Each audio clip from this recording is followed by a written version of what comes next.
Welcome back to Whispers in the Ash, where the embers still glow with forgotten secrets, and the truth is rarely what it seems. My granduncle's cryptic notes were the key to the abyss. From Wilcox's nightmares to global chaos, the veil of reality has shattered. In the unseen darkness, what ancient forbidden terror have we unleashed? The smoke has cleared, and the pieces are starting to align. Let's delve deeper.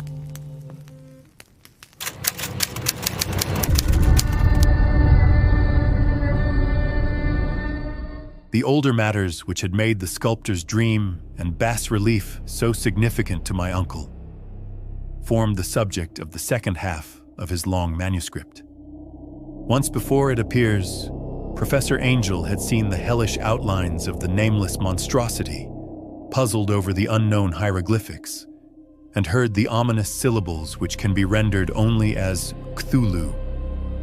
And all this in so stirring and horrible a connection that it is small wonder he pursued young Wilcox with queries and demands for data. This earlier experience had come in 1908, 17 years before, when the American Archaeological Society held its annual meeting in St. Louis. Professor Angell, as befitted one of his authority and attainments, had had a prominent part in all the deliberations, and was one of the first to be approached by the several outsiders who took advantage of the convocation to offer questions for correct answering and problems for expert solution. The chief of these outsiders, and in a short time the focus of interest for the entire meeting, was a commonplace-looking middle-aged man who had traveled all the way from New Orleans for certain special information unobtainable from any local source. His name was John Raymond Legrasse, and he was by profession an inspector of police. With him he bore the subject of his visit, a grotesque, repulsive, and apparently very ancient stone statuette whose origin he was at a loss to determine. It must not be fancied that Inspector Legrasse had the least interest in archaeology. On the contrary, his wish for enlightenment was prompted by purely professional considerations. The statuette, idol, fetish, or whatever it was, had been captured some months before in the wooded swamps south of New Orleans during a raid on a supposed voodoo meeting. And so singular and hideous were the rites connected with it, that the police could not but realize that they had stumbled on a dark cult totally unknown to them, and infinitely more diabolic than even the blackest of the African voodoo circles. Of its origin, apart from the erratic and unbelievable tales extorted from the captured members, absolutely nothing was to be discovered. Hence the anxiety of the police for any antiquarian lore which might help them to place the frightful symbol, and through it track down the cult to its fountainhead. Inspector Legrasse was scarcely prepared for the sensation which his offering created. One sight of the thing had been enough to throw the assembled men of science into a state of tense excitement, and they lost no time in crowding around him to gaze at the diminutive figure whose utter strangeness and air of genuinely abysmal antiquity hinted so potently at unopened and archaic vistas. No recognized school of sculpture had animated this terrible object, yet centuries and even thousands of years seemed recorded in its dim and greenish surface of unplaceable stone. The figure, which was finally passed slowly from man to man for close and careful study, was between 7 and 8 inches in height, and of exquisitely artistic workmanship. It represented a monster of vaguely anthropoid outline, but with an octopus-like head, whose face was a mass of feelers, a scaly, rubbery-looking body, prodigious claws on hind and fore feet, and long, narrow wings behind. This thing, which seemed instinct with a fearsome and unnatural malignancy, was of a somewhat bloated corpulence, and squatted evilly on a rectangular block or pedestal covered with undecipherable characters. The tips of the wings touched the back edge of the block. The seat occupied the center, whilst the long, curved claws of the doubled-up, crouching hind legs gripped the front edge and extended a quarter of the way down toward the bottom of the pedestal. The cephalopod head was bent forward, so that the ends of the facial feelers brushed the backs of huge forepaws, which clasped the croucher's elevated knees. The aspect of the whole was abnormally lifelike, and the more subtly fearful because its source was so totally unknown. Its vast, awesome, and incalculable age was unmistakable, yet not one link did it show with any known type of art belonging to civilization's youth, or indeed to any other time. Totally separate and apart, its very material was a mystery, for the soapy, greenish-black stone with its golden or iridescent flecks and striations resembled nothing familiar to geology or mineralogy. The characters along the base were equally baffling, and no member present, despite a representation of half the world's expert learning in this field, could form the least notion of even their remotest linguistic kinship. They, like the subject and material, belonged to something horribly remote and distinct from mankind as we know it. Something frightfully suggestive of old and unhallowed cycles of life in which our world and our conceptions have no part. And yet, as the members severally shook their heads and confessed defeat at the inspector's problem, there was one man in that gathering who suspected a touch of bizarre familiarity in the monstrous shape and writing, and who presently told with some diffidence of the odd trifle he knew. This person was the late William Channing Webb, professor of anthropology in Princeton University, and an explorer of no slight note. Professor Webb had been engaged, 48 years before, in a tour of Greenland and Iceland in search of some runic inscriptions which he failed to unearth, and whilst high up on the West Greenland coast, had encountered a singular tribe or cult of degenerate Eskimos, whose religion, a curious form of devil worship, chilled him with its deliberate bloodthirstiness and repulsiveness. It was a faith of which other Eskimos knew little, and which they mentioned only with shudders, saying that it had come down from horribly ancient eons before ever the world was made. Besides nameless rites and human sacrifices, there were certain queer hereditary rituals addressed to a supreme elder devil, or Tornasuk. And of this, Professor Webb had taken a careful phonetic copy from an aged Angakok, or wizard priest, expressing the sounds in Roman letters as best he knew how. But just now, of prime significance was the fetish which this cult had cherished, and around which they danced when the aurora leapt high over the ice cliffs. It was, the professor stated, a very crude bas-relief of stone, comprising a hideous picture and some cryptic writing. And as far as he could tell, it was a rough parallel in all essential features of the bestial thing now lying before the meeting. These data, received with suspense and astonishment by the assembled members, proved doubly exciting to Inspector Legrasse, and he began at once to ply his informant with questions. Having noted and copied an oral ritual among the swamp cult worshippers his men had arrested, he besought the professor to remember as best he might the syllables taken down amongst the diabolist Eskimos.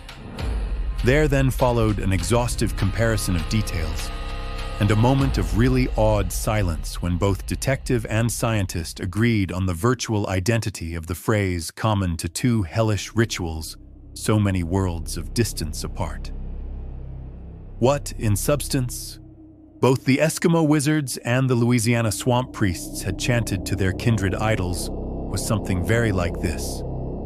The word divisions being guessed at from traditional breaks in the phrase as chanted aloud. From Glui Muglanov Cthulhu, Relia, Waganuggle, Ftagan. Legrasse had 1 point in advance of Professor Webb, for several among his mongrel prisoners had repeated to him what older celebrants had told them the words meant. This text, as given, ran something like this. In his house at Rillier, dead Cthulhu waits dreaming. And now, in response to a general urgent demand, Inspector Legrasse related as fully as possible his experience with the swamp worshippers, telling a story to which I could see my uncle attached profound significance. It savored of the wildest dreams of mythmaker and theosophist, and disclosed an astonishing degree of cosmic imagination among such half-castes and pariahs as might be least expected to possess it.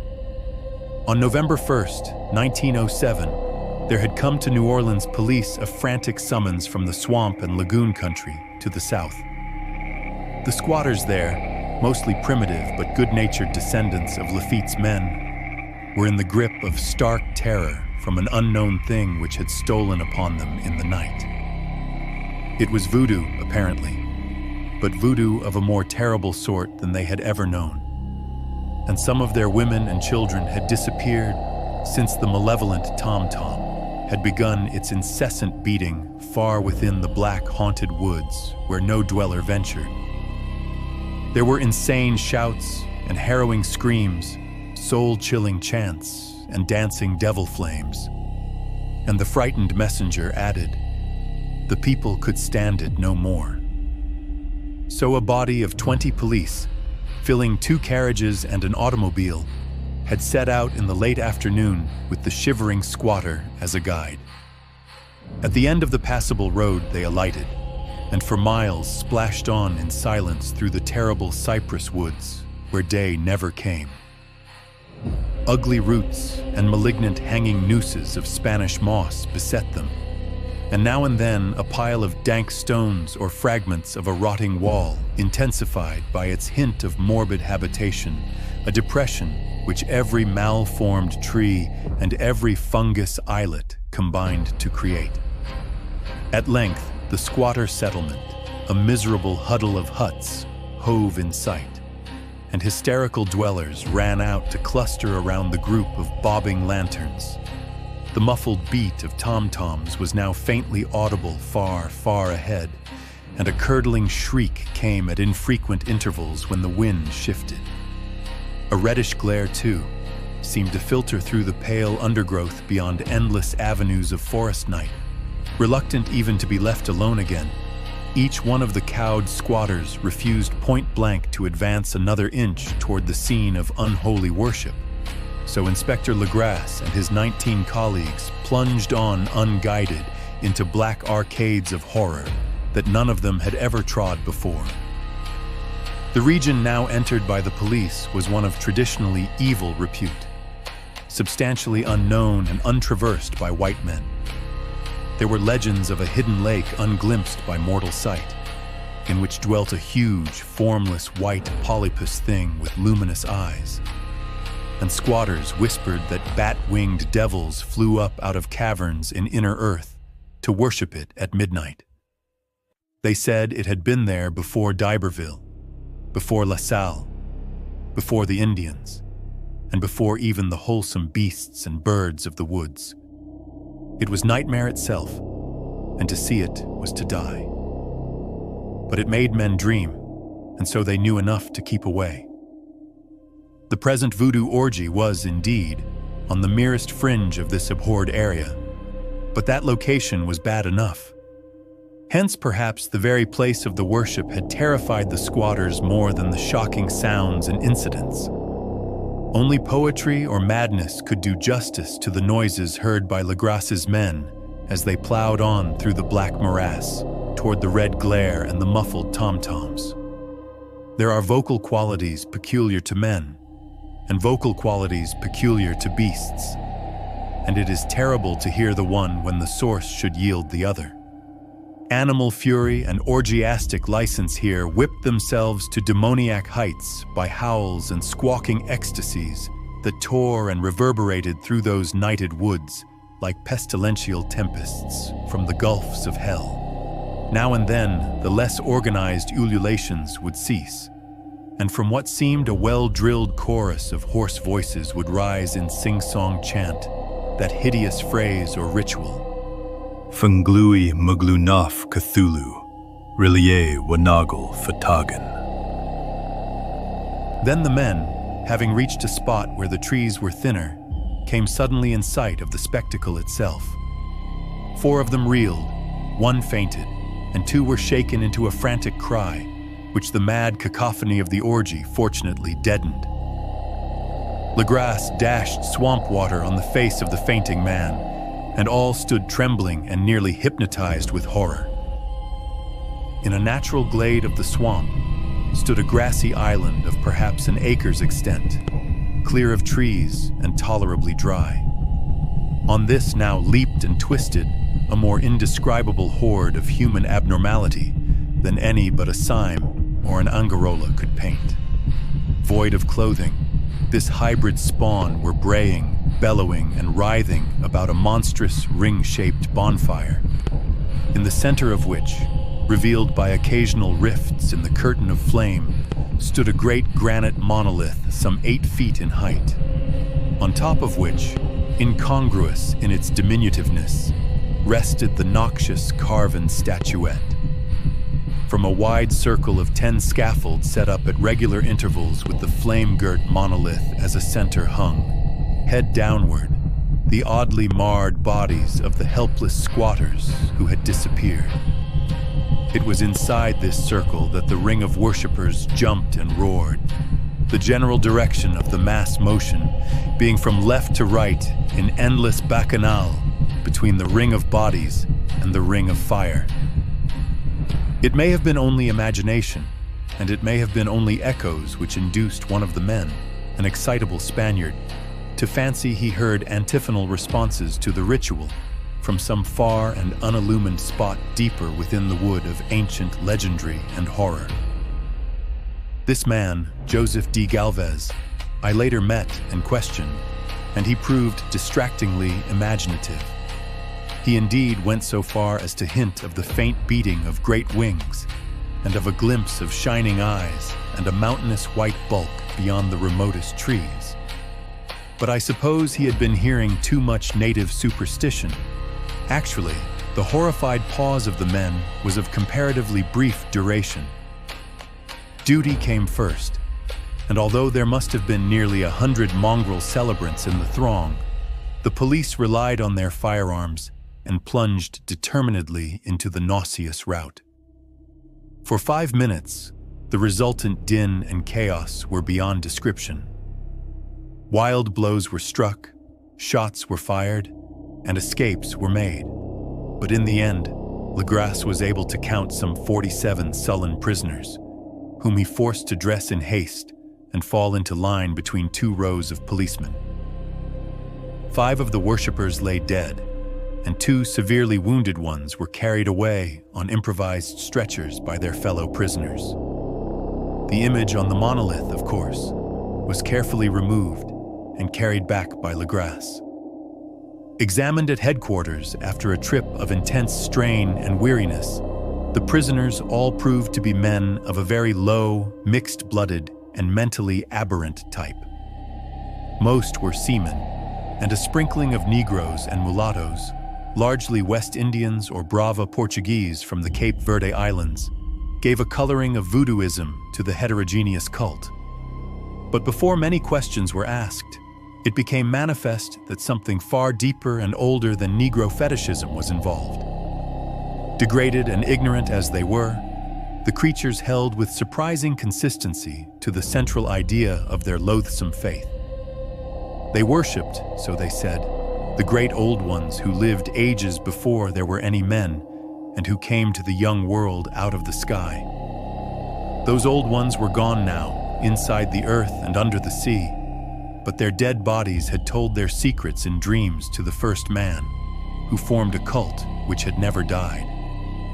This was that cult, and the prisoners said it had always existed and always would exist, hidden in distant wastes and dark places all over the world, until the time when the great priest Cthulhu, from his dark house in the mighty city of Rillier under the waters, should rise and bring the earth again beneath his sway.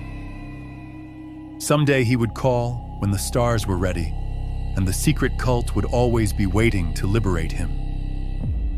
Meanwhile, no more must be told. There was a secret which even torture could not extract. Mankind was not absolutely alone among the conscious things of earth, for shapes came out of the dark to visit the faithful few. But these were not the great old ones. No man had ever seen the old ones. The carven idol was great Cthulhu, but none might say whether or not the others were precisely like him. No one could read the old writing now, but things were told by word of mouth. The chanted ritual was not the secret. That was never spoken aloud, only whispered. The chant meant only this: in his house at Relaye, dead Cthulhu waits dreaming. Only 2 of the prisoners were found sane enough to be hanged, and the rest were committed to various institutions. All denied a part in the ritual murders, and averred that the killing had been done by black-winged ones which had come to them from their immemorial meeting place in the haunted wood. But of those mysterious allies, no coherent account could ever be gained. What the police did extract came mainly from an immensely aged mestizo named Castro, who claimed to have sailed to strange ports and talked with undying leaders of the cult in the mountains of China. Old Castro remembered bits of hideous legend that paled the speculations of theosophists and made man and the world seem recent and transient indeed. There had been eons when other things ruled on the earth, and they had had great cities. Remains of them, he said the deathless Chinaman had told him, were still to be found as cyclopean stones on islands in the Pacific. They all died vast epochs of time before man came, but there were arts which could revive them when the stars had come round again to the right positions in the cycle of eternity. They had indeed come themselves from the stars and brought their images with them. These great old ones, Castro continued, were not composed altogether of flesh and blood. They had shape, for did not this star-fashioned image prove it? But that shape was not made of matter. When the stars were right, they could plunge from world to world through the sky. But when the stars were wrong, they could not live. But although they no longer lived, they would never really die. They all lay in stone houses in their great city of Relye, preserved by the spells of mighty Cthulhu for a glorious resurrection when the stars and the earth might once more be ready for them. But at that time, some force from outside must serve to liberate their bodies. The spells that preserved them intact likewise prevented them from making an initial move, and they could only lie awake in the dark and think whilst uncounted millions of years rolled by. They knew all that was occurring in the universe, for their mode of speech was transmitted thought. Even now they talked in their tombs. When, after infinities of chaos, the first men came, the great old ones spoke to the sensitive among them by molding their dreams, for only thus could their language reach the fleshly minds of mammals. Then, whispered Castro, those first men formed the cult around small idols which the great ones showed them. Idols brought in dim eras from dark stars. That cult would never die till the stars came right again, and the secret priests would take great Cthulhu from his tomb to revive his subjects and resume his rule of earth. The time would be easy to know, for then mankind would have become as the great old ones, free and wild and beyond good and evil, with laws and morals thrown aside, and all men shouting and killing and reveling in joy. Then the liberated old ones would teach them new ways to shout and kill and revel and enjoy themselves, and all the earth would flame with a holocaust of ecstasy and freedom. Meanwhile, the cult, by appropriate rites, must keep alive the memory of those ancient ways and shadow forth the prophecy of their return. In the elder time, chosen men had talked with the entombed old ones in dreams, but then something had happened. The great stone city Arlier, with its monoliths and sepulchres, had sunk beneath the waves, and the deep waters, full of the one primal mystery through which not even thought can pass, had cut off the spectral intercourse. But memory never died, and high priests said that the city would rise again when the stars were right. Then came out of the earth the black spirits of earth, moldy and shadowy, and full of dim rumors picked up in caverns beneath forgotten sea bottoms. But of them old Castro dared not speak much. He cut himself off hurriedly, and no amount of persuasion or subtlety could elicit more in this direction. The size of the old ones, too, he curiously declined to mention. Of the cult, he said that he thought the center lay amid the pathless deserts of Arabia, where Iram, the city of pillars, dreams hidden and untouched. It was not allied to the European witch cult, and was virtually unknown beyond its members. No book had ever really hinted of it, though the deathless Chinaman said that there were double meanings in the Necronomicon of the mad Arab Abdul al-Hazred, which the initiated might read as they chose, especially the much-discussed couplet. That is not dead which can eternal lie, and with strange eons even death may die. Legras, deeply impressed and not a little bewildered, had inquired in vain concerning the historic affiliations of the cult. Castro, apparently, had told the truth when he said that it was wholly secret. The authorities at Tulane University could shed no light upon either cult or image, and now the detective had come to the highest authorities in the country and met with no more than the Greenland tale of Professor Webb. The feverish interest aroused at the meeting by Legras's tale, corroborated as it was by the statuette, is echoed in the subsequent correspondence of those who attended, although scant mention occurs in the formal publication of the society. Caution is the first care of those accustomed to face occasional charlatanry and imposture. Legras for some time lent the image to Professor Webb, but at the latter's death it was returned to him and remains in his possession, where I viewed it not long ago. It is truly a terrible thing, and unmistakably akin to the dream sculpture of young Wilcox. That my uncle was excited by the tale of the sculptor I did not wonder, for what thoughts must arise upon hearing, after a knowledge of what Legras had learned of the cult, of a sensitive young man who had dreamed. Not only the figure and exact hieroglyphics of the swamp-found image and the Greenland devil tablet, but had come in his dreams upon at least 3 of the precise words of the formula uttered alike by Eskimo diabolists and mongrel Louisianans. Professor Angell's instant start on an investigation of the utmost thoroughness was eminently natural, though privately I suspected young Wilcox of having heard of the cult in some indirect way, and of having invented a series of dreams to heighten and continue the mystery at my uncle's expense. The dream narratives and cuttings collected by the professor were, of course, strong corroboration, but the rationalism of my mind and the extravagance of the whole subject led me to adopt what I thought the most sensible conclusions. So after thoroughly studying the manuscript again and correlating the theosophical and anthropological notes with the cult narrative of Legras, I made a trip to Providence to see the sculptor and give him the rebuke I thought proper for so boldly imposing upon a learned and aged man.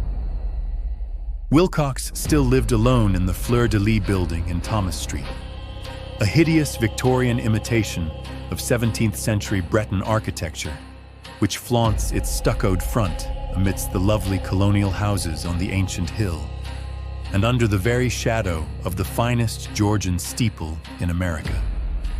I found him at work in his rooms, and at once conceded from the specimens scattered about that his genius is indeed profound and authentic.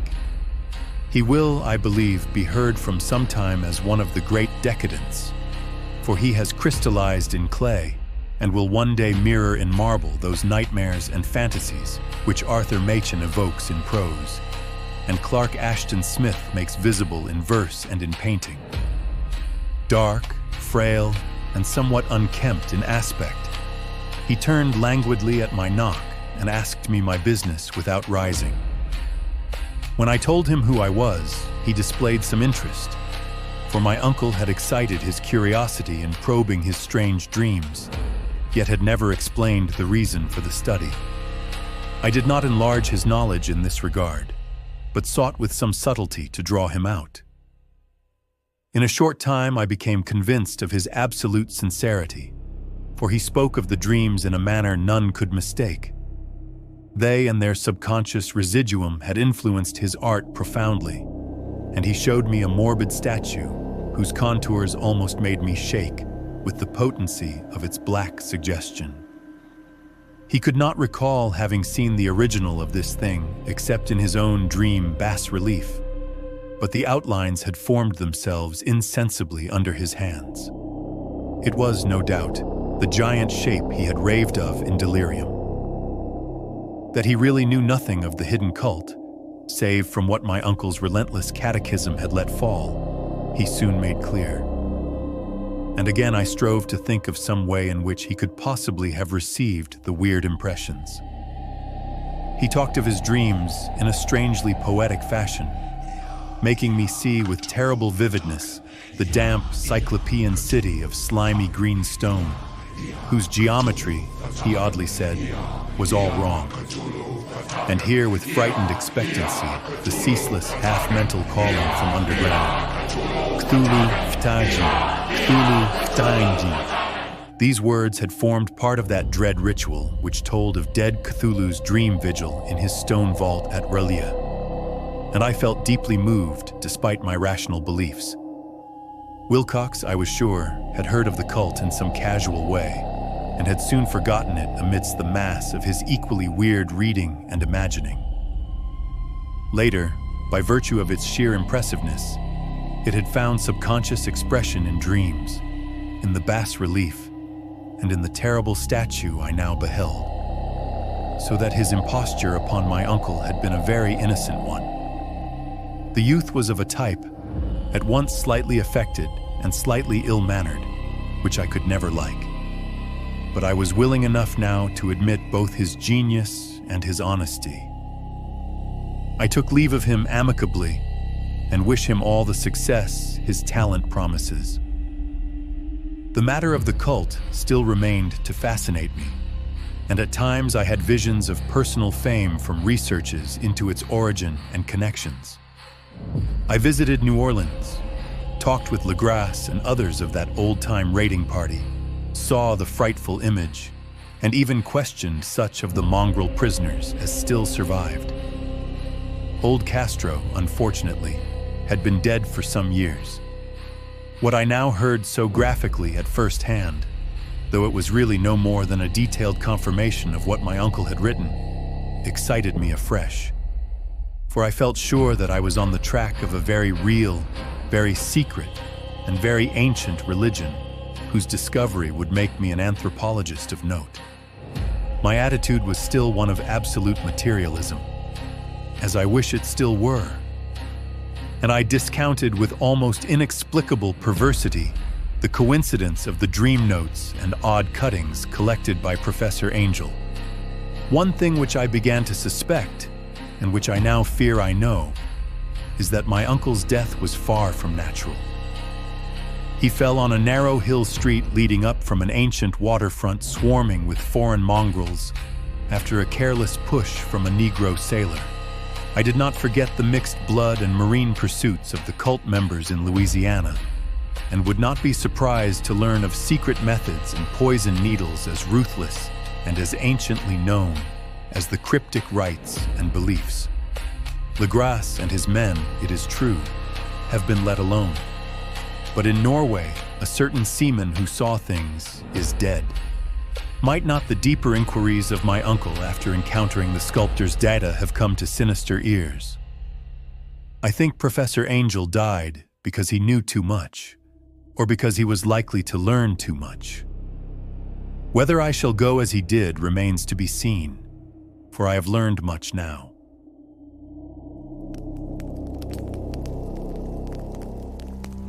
As the ash settles, we've delved into Inspector Legrasse's chilling 1907 raid, unearthing a Louisiana cult that whispers the name Cthulhu, a great old one dreaming in Relier. The threads spun by Professor Angell then pulled us into a deeper abyss, linking ancient horrors across oceans. Now, the chilling truth has settled upon us. The cosmic nightmare is real, and the narrator fears he is already irrevocably entangled in its grasp, destined for a fate as grim as his uncle's. Yet, the air remains heavy, for deep within the smoke, another mystery begins to take shape. Next time, we will part the fog to uncover the horrifying log of Johansen, the sole survivor of the yacht Alert, who stumbled upon the cyclopean city of Relier as it clawed its way from the abyssal depths. He witnessed the unspeakable, battling a mad cult and inadvertently unleashing an ancient cosmic terror that should have remained dormant. What terrible truths did he record? And how will his ordeal echo into the narrator's own terrifying future? If you seek to uncover the truth buried amidst the ruins, please like, subscribe, and hit the bell icon. Join Whispers in the Ash and don't miss a single whisper. I'll see you next time.